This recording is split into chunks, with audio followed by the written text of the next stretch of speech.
Hello and welcome everyone. Thank you for joining us tonight. I'm Adam Cellini. Topping our news tonight, a call to action in Washington, D.C. today. That call echoing around the country and right here on the Sun Coast. Here is a look at the hundreds of thousands of people in our nation's capital today taking part in the March for Our Lives movement, which was mostly organized and led by students in response to the Parkland, Florida school shooting that killed 14 students and 3 faculty members. The overwhelming message, a call to end violence and protect children in all U.S. communities. A student and survivor of last month's school shooting, Emma Gonzalez, started her remarks by naming each of the Marjory Stoneman Douglas High School students and staff members who were killed in last month's shooting, followed by a silence that lasted more than 4 minutes. Since the time that I came out here, it has been 6 minutes and 20 seconds. The shooter has ceased shooting and will soon abandon his rifle, blend in with the students as they escape, and walk free for an hour before arrest. Fight for your lives before it's someone else's job. The National Rifle Association took to social media this weekend to slam Saturday's massive protest calling for stricter gun control. The NRA characterizing the movement as a sham organized by, quote, Hollywood elites and gun-hating billionaires. The Post accused those billionaires and elites of manipulating the youth protesters in an effort to, quote, destroy the Second Amendment.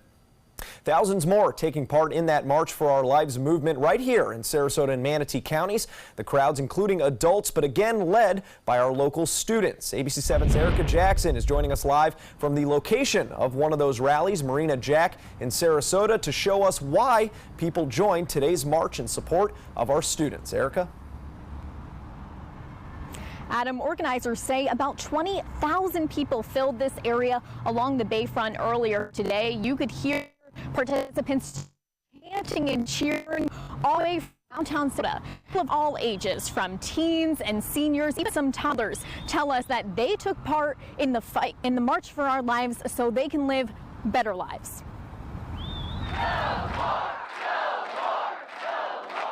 We just can't let this happen again. We can't allow this to continue in this country. Thousands demanding change, roaring for stricter gun laws, and many students arguing they don't know a world before the deadly Sandy Hook and Marjory Stoneman Douglas school shootings.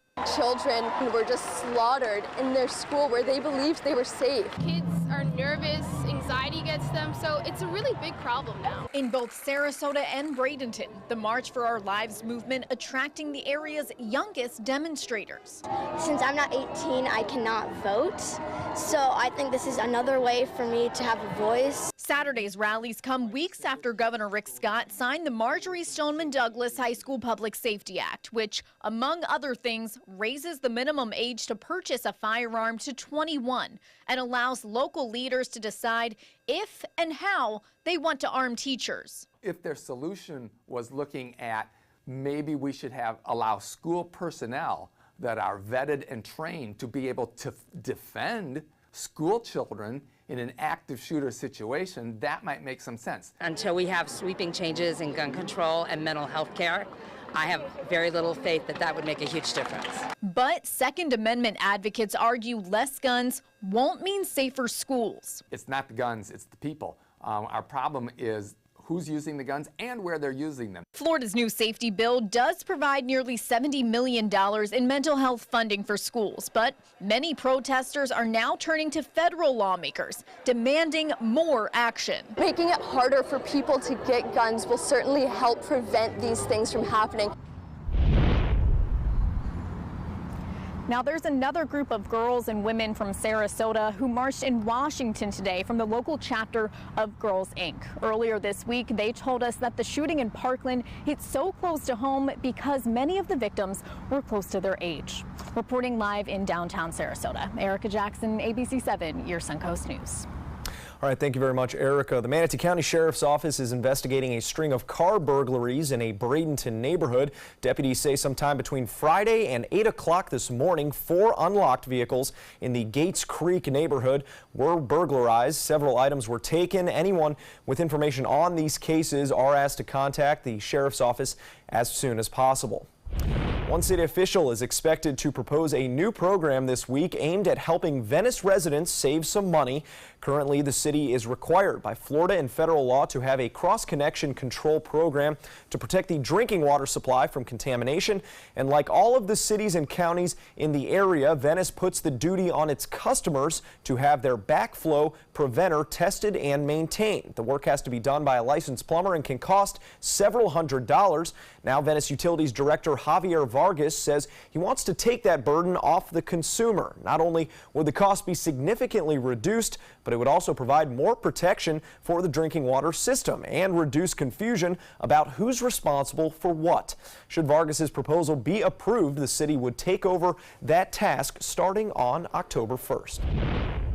As Manatee County works to preserve our area's history, today the Florida Public Archaeology Network led volunteers through resource and protection training to train future volunteers in the best practices for preserving cemeteries. The training comes in light of a grant approval by the state to develop a management plan at the 1850 Manatee Burying Ground so that future groups can continue to learn from that historic site.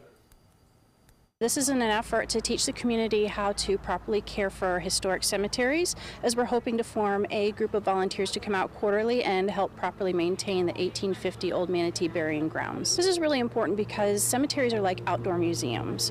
They're gateways to our past, and they're a great way for our community to connect with local history. For more information on how you can get involved in future Manatee Village Historical Park cleanups, you can go to our website, mysuncoast.com.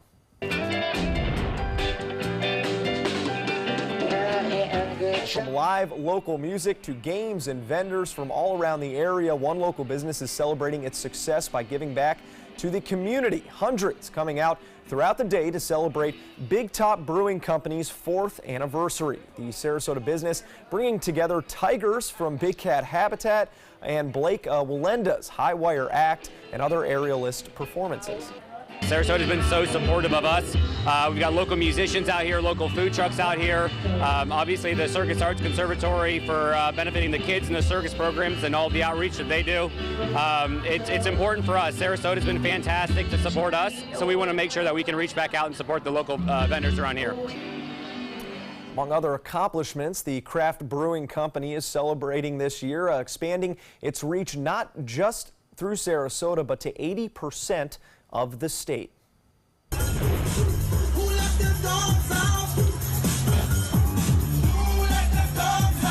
Southeastern Guide Dogs let the dogs out today. They were out in full force this morning at Nathan Benderson Park. That lively walk wasn't just to get those tails wagging, but also in support of Southeastern Guide Dogs. Proceeds from today's event will go towards helping those with disabilities gain new independence in life with a one-of-a-kind companion.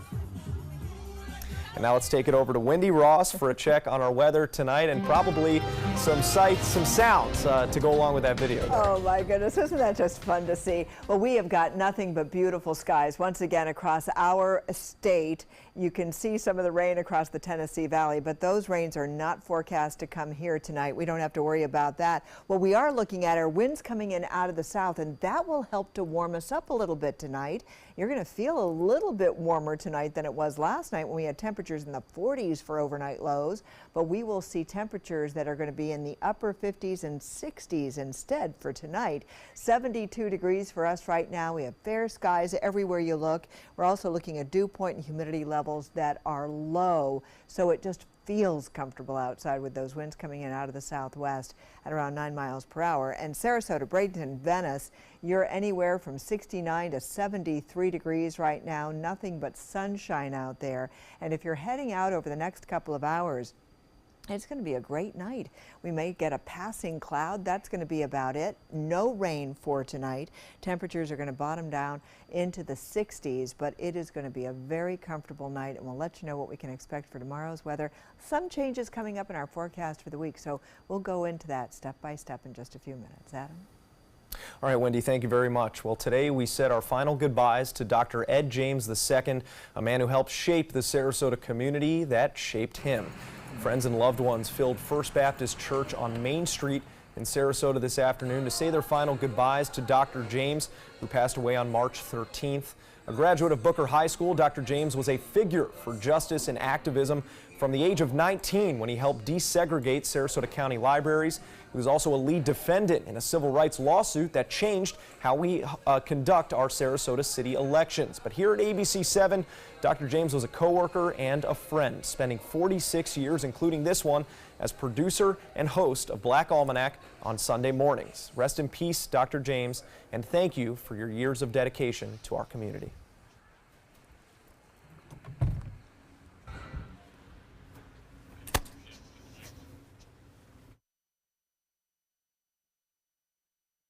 Dear parents, it's time for a pop quiz. What's the best kind of play for kids? Play that makes us think? Or helps us pretend? Or teaches us rules? Or to be creative? Actually, every kind of play is important because different kinds of play give us different kinds of skills. Help us mix up the ways we play. Okay, class dismissed. Now go play. The skills you develop as a soldier in the Army National Guard can give you a head start on your career. Gain practical experience with technology and equipment that will give you a leg up in the civilian world. Learn critical leadership skills and to be part of a team. Serve your community and your country part-time while earning money for an education. Visit NationalGuard.com to learn about the paid training and career opportunities available to you in the Army National Guard. My name is Blake. I received a heart transplant when I was 2 weeks old. I play defense for the Red Hot Tornadoes. Sometimes my heart starts pounding like faster and faster as I go. I know I have someone else's heart inside me. It makes me feel happy because someone was generous enough to give me a second chance to live. This gift of life was made possible by an organ donor. Imagine what you could make possible. Sign up as an organ, eye, and tissue donor. Go to organdonor.gov. I witnessed him have 2 heart attacks in ICU. He went through seizures. We'd much rather have Aaron like this than dead. A lot of parents don't have that luxury. He can't talk. He can't walk. This is a condition Aaron will live with for the rest of his life because he abused prescription pills. Mind your meds. Learn more from the Partnership for Drug-Free Kids. Okay, so what would you bring to my company? What do you need? I need problem-solving skills. I got through high school without a car, a phone, or a computer. No college degree, though. Not yet, but life's taught me a lot, and I'm ready for more. Well, you're not the typical kind of candidate that I hire. But you are exactly what I'm looking for. Your company could be missing out on the candidates it needs most. Learn how to find a great pool of untapped talent at gradsoflife.org. So I kind of grew up all across the country. I come from 5 generations of military men. My dad is still active duty. My grandpa is retired Marines. I like going for runs with my dog. I love, taking her out to the dog beach over in Venice. There are so many things here to do on the Suncoast. My goal every day when I come into work at ABC 7 is to tell your stories, give you that major local news and those details that you really care about. I'm Jacqueline Matter, and I'm here for you. The president and his wife Melania are in Mar-a-Lago tonight. Many people closely watching the first couple ahead of tomorrow's 60 Minutes interview with Stormy Daniels, breaking her silence about that alleged affair with President Donald Trump more than a decade ago. Here's Daria Albinger with the latest. At the end of another tumultuous week in the White House, President Trump threatened to veto the latest spending bill, forcing a government shutdown. He eventually signed the bill, but did tweet he would never sign another bill like this again. He then announced a revised ban on transgender service members. The directive says transgender persons who have had body dysphoria or require medication or surgery cannot serve, but it does give the Pentagon some discretion in the matter.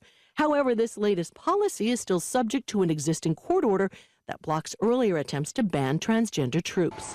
The first family then traveled to Mar-a-Lago for the weekend, but the president will return to Washington on Sunday night, the same time the 60 Minutes interview with Stormy Daniels is scheduled to air. The former porn star is expected to reveal details and evidence of her alleged 2006 affair with Trump. I think what we're going to see come out of this is, one, we'll see the evidence, what evidence there is, but two, it continues to put unbelievable stress and time constraints on the President of the United States. The First Lady will not be returning to D.C. tomorrow. Instead, she'll be 1,000 miles away from her husband during the interview, staying in Palm Beach for their son Barron's spring break. Daria Albinger, ABC News, New York.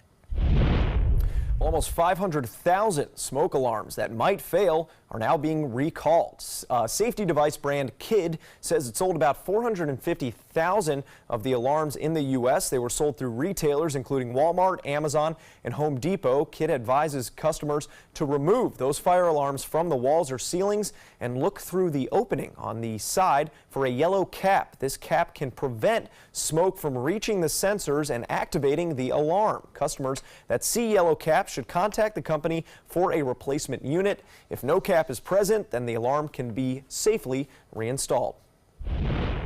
A little bit of spring cleaning underway in Northport earlier today. City staff and volunteers spending some of their Saturday morning cleaning up litter along Toledo Blade and a few other areas in the city. The group collecting over 1,000 pounds of garbage. Those efforts come as part of a national annual initiative called the Great American Cleanup by Keep America Beautiful.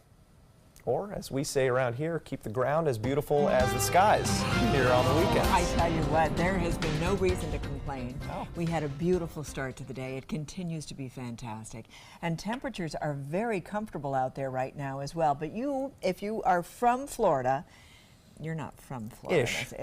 Ish. But people like me need sweaters and jackets and that kind of thing. Still, in the 60s, it's still getting kind of chilly. But for the rest of you, you're just going to love it. Look at how gorgeous it was at Casey Keys. This is just like a postcard. You are so right. And just a few waves crashing up on shore. It was just one of those beautiful, phenomenal days with just a few high, thin clouds overhead, and that was it. We don't have to worry about rain. There is not going to be any rain tonight. It's going to be warm, and it is going to be dry. And when I say warm, I'm talking about temperatures will be very close to 80 degrees again tomorrow. Cool tonight, but cool meaning 60 for the overnight low, not 49 for the overnight low as it was. And what we're also looking at with all this warm, dry air on top of us, we've got the fire danger, and that is going to continue through tonight at 8 o'clock. There is a fire warning in effect for parts of our viewing area. We'll get to that in a second. But what we have is high pressure that is still dominating our forecast. That's what's giving us this beautiful, pleasant condition that we're experiencing right now. We've got this low pressure system that's going to be moving across the country, and it will eventually end up in the Carolinas. It's going to push that high pressure system out into east of the Bahamas. And what we're going to look at for the next several days is this warm weather that's going to be coming as a result of winds out of the southwest. And so we are going to see some pretty nice weather over the next couple of days as far as the temperatures are concerned. And we're going to start to get a little bit more in the way of rainfall over the northern part of the state. But in the meantime, we do have all of this dry air that's moving in across our area, and this is all taking place in the upper levels of the atmosphere. And so as a result of that, the fire weather warnings are now in effect for parts of for all of Manatee County and also all of Charlotte County, but not for Sarasota County and not for Arcadia. We're not going to be seeing it in the Hardee and DeSoto County areas right now. Polk County is also, and parts of Pinellas County are also seeing that fire danger through tonight until 8 o'clock. But instead, we're going to be getting those winds coming in out of the southwest tonight, and then they'll be shifting around and coming in out of the south. We'll get a passing cloud. That's going to be about it. If we see any rain, it's going to be to the north of us, and we also may see a couple of showers developing over the interior part of the state as we start to see some showers beginning to descend across northern Florida. But we really are not going to be looking at rain for tonight. You can see just a couple of showers that will be out here in the Gulf of Mexico throughout the evening hours on Sunday, and into Monday there's the possibility that we may see a couple of those showers just to our north and over the interior sections of the state.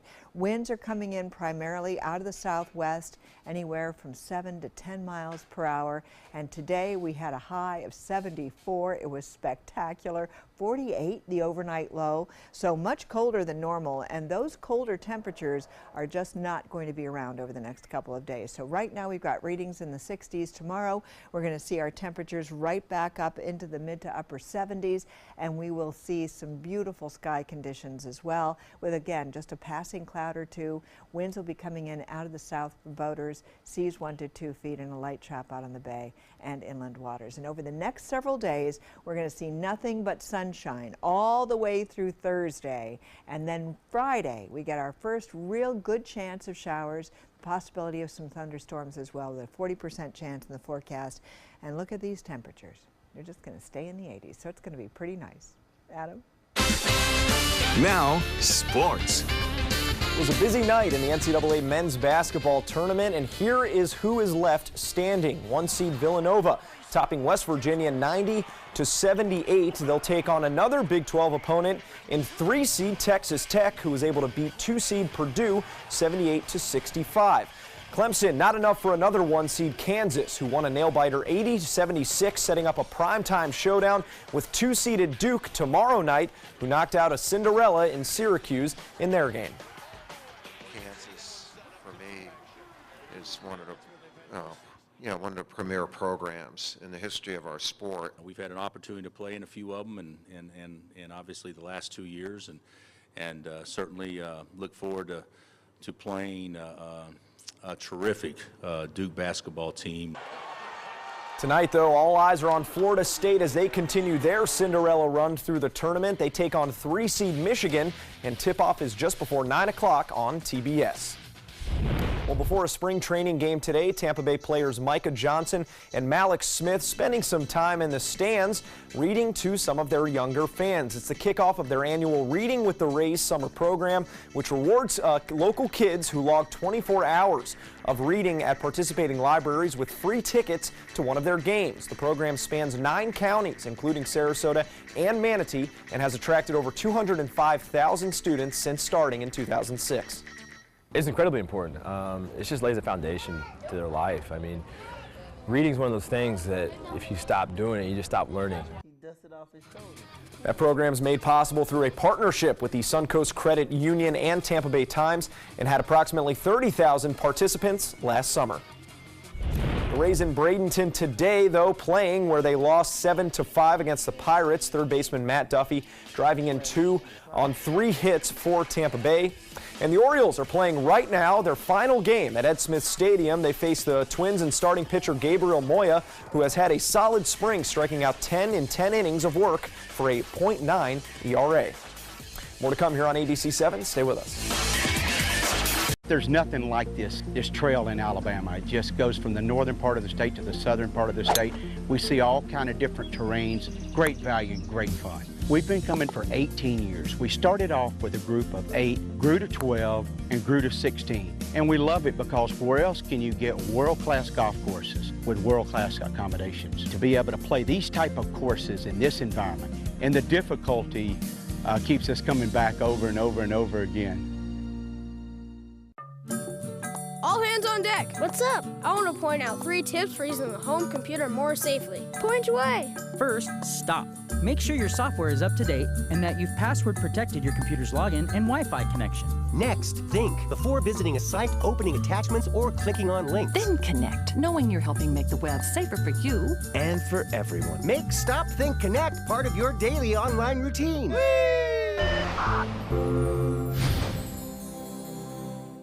Monday at 5 on ABC7's Good Morning Suncoast. Hi, I'm Stephanie Webb. And I'm Ray Collins. It is the start of spring break in Manatee and Sarasota counties. We'll tell you how local beaches and businesses and the roads are getting ready to handle all that extra traffic Monday on Good Morning Suncoast. John? Our weather all week long is going to benefit from an area of high pressure that's built in. We'll talk about how warm we get this week.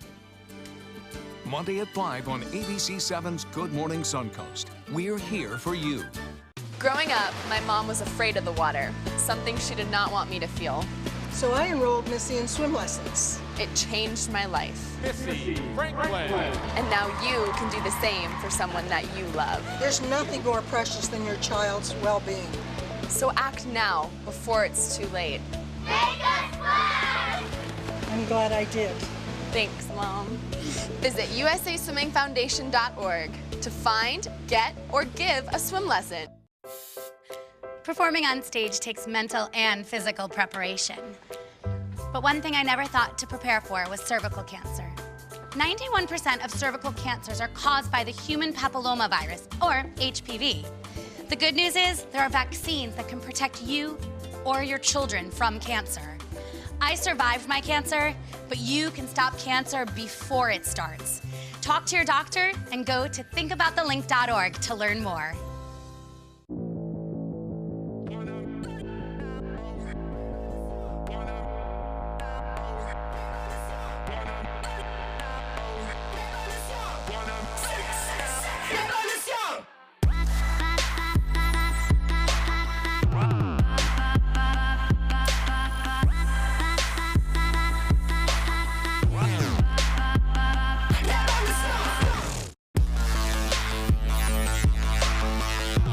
Keep up with the Suncoast. Watch your favorite ABC7 shows on your streaming device. Well, if you plan on going up to Legoland for spring break, you have some good news. We'll have a chance to try out the park's latest upgrade. It's combining an old-fashioned roller coaster with virtual reality. The park's Great Lego Race, unveiled on Friday. It's an adaptation of an existing roller coaster. Riders don a headset and are surrounded by legions of Lego trademark minifigures as they zoom down that track. The attraction now virtually going over cliffs, down rapids, and into a cheering crowd at the finish line. That's a lot to handle. It's a lot of stimulus on a ride there. It's like fun, doesn't it? Because the roller coaster wasn't intense enough. You add the visuals, and it's really the full experience. I guess. Yeah. Or the perfect recipe to throw up, depending That's what would happen on how you to handle me. that stuff. That is exactly what would happen to me. Enjoy the night. It's going to be gorgeous out tonight. All right, get out there for dinner, and then join us back here at 11 o'clock.